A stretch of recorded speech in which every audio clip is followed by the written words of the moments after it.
শহীদ রাষ্ট্রপতি জিয়াউর রহমানের ৯০তম জন্মবার্ষিকী উপলক্ষে আমি কর্মসূচিটি আপনাদের পড়ে শোনাচ্ছি। আগামী ১৯শে জানুয়ারি ২০২৬ সোমবার বিকাল ১১টায় দিবসটি উপলক্ষে শহীদ রাষ্ট্রপতি জিয়াউর রহমান এর শেরেবাংলা নগরস্থ মাজারে বিএনপির জাতীয় স্থায়ী কমিটির সদস্যবৃন্দ সহ সকল পর্যায়ের নেতাকর্মীরা পুষ্পস্তবক অর্পণ ও ফাতিহা পাঠ করবেন এবং আমরা আশা রাখছি আমাদের দলের সম্মানিত চেয়ারম্যান তিনি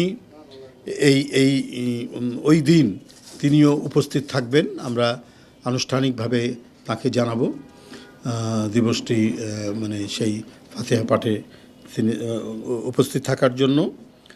আর এছাড়াও সেদিন ড্যাব তারা বিভিন্ন কর্মসূচি গ্রহণ করেছেন, সেখানে তারা একটি মেডিকেল ক্যাম্প করবেন, এটা জানিয়েছেন আমাকে।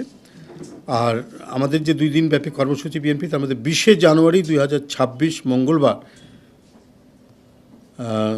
মঙ্গলবার বেলা 11টার সময়, সকাল 11টার সময় কাকরাইলস্থ institution of diploma engineers Bangladesh মিলনায়তনে আলোচনা সভা অনুষ্ঠিত হবে।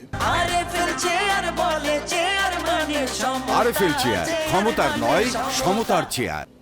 দেশের বিশিষ্ট ব্যক্তিবৃন্দ এবং দলের যারা জ্যেষ্ঠ নেতৃবৃন্দ তারা এই আলোচনা সভায় বক্তব্য রাখবেন।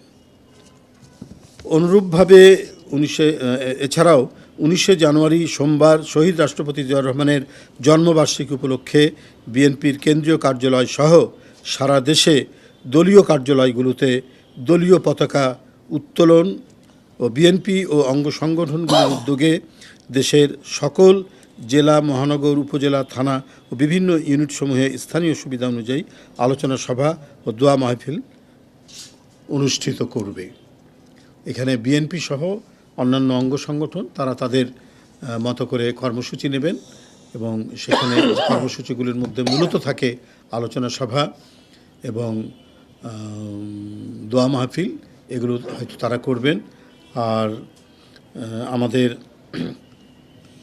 এই দিবসটি উপলক্ষে 19শে জানুয়ারি এই দিবসটি উপলক্ষে আমরা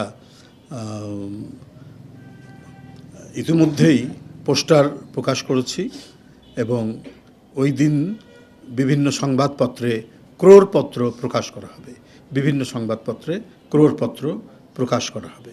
এই মোটামুটি আমাদের কর্মসূচি, বিষয়টি আপনাদেরকে অবহিত করলাম।